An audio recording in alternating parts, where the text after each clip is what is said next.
dentro do modo missiologia, nós estamos trabalhando evangelismo, evangelização, né, e crescimento e plantação de igrejas. Nessas duas aulas, nessas 2 semanas que a gente trabalhou, a gente já finalizou evangelismo e discipulado. Hoje nós vamos começar sobre plantação de igrejas.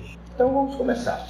Eu queria que vocês dois, antes da gente começar, assim, vocês pegassem esse papel, essa folha de papel, bem à vontade, bem tranquilo, desenhe uma igreja. Pronto, desenhe uma igreja. Precisa ser um bom desenhista, não. Só quero que você desenhe uma igreja. Então, baseado no Mateus 16, a parte B do versículo 18, teve uma hora que Jesus falou para Pedro, e ele disse: edificarei a minha igreja. Então, Mateus 16, o verso 18, Jesus, ele diz essas palavras: edificarei a minha igreja, e as portas do inferno não prevalecerão contra ela. Então, para falarmos sobre plantação de igrejas, é necessário, antes de tudo, entendermos a natureza dessa igreja, idealizada e edificada por Jesus Cristo. A palavra natureza vem de natura, que significa natural, aquilo que acontece sem esforço. Tudo que acontece sem esforço é natural. Por exemplo, como a nossa digestão.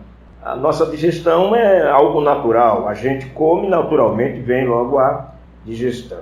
Então, quando tratamos de plantação de igrejas, estamos falando de algo natural da Igreja de Cristo. Por quê? Porque é difícil entender como alguma igreja ou algumas igrejas se multiplicam e outras não. Se o crescimento da igreja, se a plantação de igrejas, se a multiplicação de igrejas é algo natural, então fica essa pergunta: por que algumas igrejas, né, se multiplicam e outras não? Então, talvez, né, seja um problema de má digestão, não está sendo tão natural assim. Então, gostaria de até sugerir esse livro, se vocês quiserem comprar ou procurar, baixar em algum lugar, não sei. É O Desenvolvimento Natural da Igreja. Esse autor aqui é um livro muito bom, que fala sobre como a igreja se desenvolve naturalmente, sem esforço. Ela naturalmente ela cresce, naturalmente ela multiplica. Então, quando lemos a grande comissão, que está lá em Mateus 28, 18 a 20, todo mundo já sabe de cor, né? E de fazer discípulos, né? Batizando em nome do Pai, do Filho, do Espírito Santo, ensinando a guardar todas as coisas que eu vos tenho ensinado, e eis que estou convosco todos os dias, até a consumação do século. Então, quando a gente lê Mateus 28, 18 a 20, falando sobre discípulos, fazer discípulos de todas as nações, batizar esses discípulos em nome da Trindade, ensinar tudo que Jesus ensinou, não temos dúvida que Jesus está falando de plantação de igrejas em todo o mundo habitado. Qual o desejo de Jesus para a sua igreja? Que ela se multiplique, que ela cresça. Na verdade, eu acho que o desejo, se é que eu posso dizer, sonho de Deus, né? O sonho de Jesus para a sua igreja é que ela esteja em todo lugar. Tanto é que ele disse lá em Atos 1:8, né? Recebereis poder ao descer sobre vós o Espírito Santo e sereis minhas testemunhas, tanto em Jerusalém, né, como na Judéia, Samaria e até aos confins da terra. Você pode ver que não é depois de Jerusalém, depois da Judéia, é algo assim simultâneo. O desejo de Jesus é que a igreja esteja em todas as nações, em todos os povos, todos tenham o privilégio de participar, fazer parte da igreja de Jesus. Essa igreja que ele edificou, que ele criou. Agora, é muito importante entender o termo comissão. Então, o que é comissão? é a missão que a igreja desenvolve em cooperação com Jesus Cristo. Por isso que essa palavra comissão, algo que a gente desenvolve junto com Jesus. Na verdade, Jesus muito mais do que nós. Nós apenas somos cooperadores, né? Parceiros com ele nessa missão. Por isso é uma grande comissão. Então, não é a missão propriamente da igreja. É a missão de Jesus, quando ele diz no versículo 20, e eis que estou convosco todos os dias. Jesus está dizendo que a missão não é só nossa, a missão é dele também, por isso é uma comissão. Então, é a missão de Jesus por meio da sua igreja, que nós chamamos, esse termo, Missio Dei, missão de Deus. Portanto, se a igreja está em comunhão, em submissão com sua cabeça, que é Jesus, ela naturalmente nasce, ela naturalmente cresce e ela naturalmente se multiplica. Do contrário, se isso não acontecer naturalmente, então ela adoece e morre, porque Jesus fica do lado de fora dessa igreja. Se Jesus não estiver junto conosco na igreja, para o seu crescimento, sua plantação, sua multiplicação, então ela morre, ela adoece, ela não vai se multiplicar. Jesus fica do lado de fora desta igreja. Como exemplo, a gente vê Laodiceia e Sardes, nas cartas lá de Apocalipse, no capítulo 3, quando ele fala, né? Então, um problema de parceria desequilibrada. Quando há um problema de parceria desequilibrada, a igreja não cresce. Ela pode até nascer, mas ela morre. Ela não se multiplica. Então, nesta parceria de plantação, crescimento e multiplicação da igreja, somos apenas cooperadores. Vocês concordam? Amém? Somos apenas cooperadores. A minha intenção aqui nessa aula é falar de plantio e crescimento de igreja de maneira abrangente e não específica. Não estou falando de uma maneira específica de igreja tal e de denominação tal. Estou falando de uma maneira muito abrangente. Então, como ponto de partida, gostaria de destacar duas diferenças que têm trazido uma confusão conceitual na mente e no coração daqueles que se inclinam a estudar esse assunto de plantio de igrejas. A primeira é a diferença entre evangelização e plantio de igrejas. E o segundo ponto de partida, né, segundo conceito, é a diferença entre igreja e templo. Então vamos falar sobre isso aqui. Vamos falar primeiro sobre a diferença entre evangelização e plantação de igrejas. Então, a evangelização é o quê? É a proclamação do evangelho.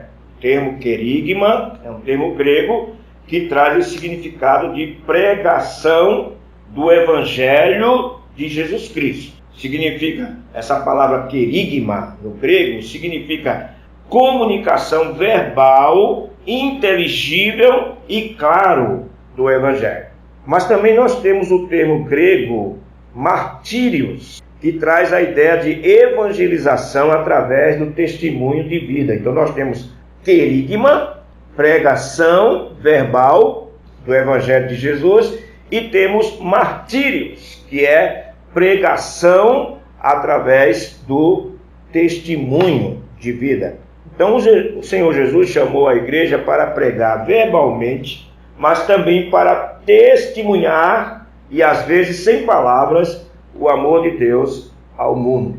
Então a evangelização é o ato de comunicar verbalmente, ou pelo testemunho de vida, quem é Jesus e o que ele fez por nós. Então há uma diferença entre evangelização e plantação de igreja. Aonde está a diferença? Evangelização pode ser um ato estático, ou seja, você pode em 5 minutos falar de Jesus para alguém, pode? Mas você não pode fazer isso você não pode plantar uma igreja em 5 minutos. Essa é a diferença, porque o plantio de igreja é sempre um processo. É um processo. Então, a evangelização faz parte do processo de plantação de igrejas, mas não é plantação de igreja. Por exemplo, a missão dos 70, que a gente vê pelo menos 2 vezes, Jesus realizou a missão dos 70. E qual foi a orientação que ele deu?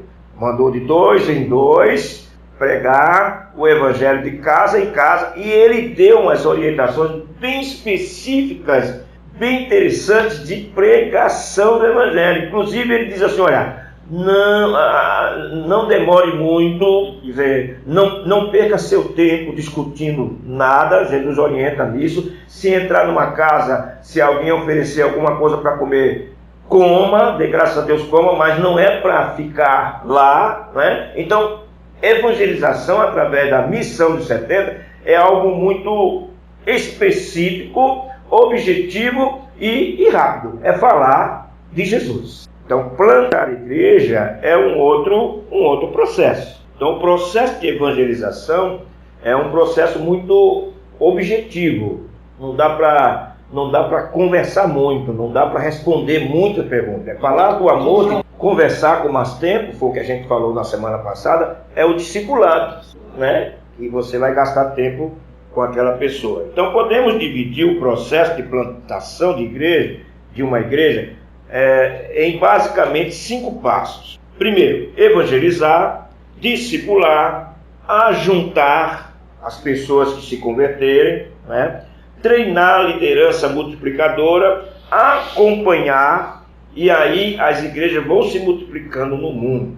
O apóstolo Paulo usou muito bem esse modelo de plantação de igreja. Ele saía para evangelizar, quando se convertia algumas pessoas, aí ele já automaticamente ele começava a trabalhar o discipulado. Tanto além do discipulado, quando ele percebeu dentro do discipulado pessoas que tinham dons e se destacavam, ele já criou uma escola de missões, uma escola de preparação, né? E assim ele foi ensinando e enviando, né, as pessoas a plantar outras igrejas. Por isso que o evangelho chegou até nós. Então, esse é um processo, mais ou menos um modelo de plantação de igreja. Agora eu quero falar sobre a diferença entre igreja e templo.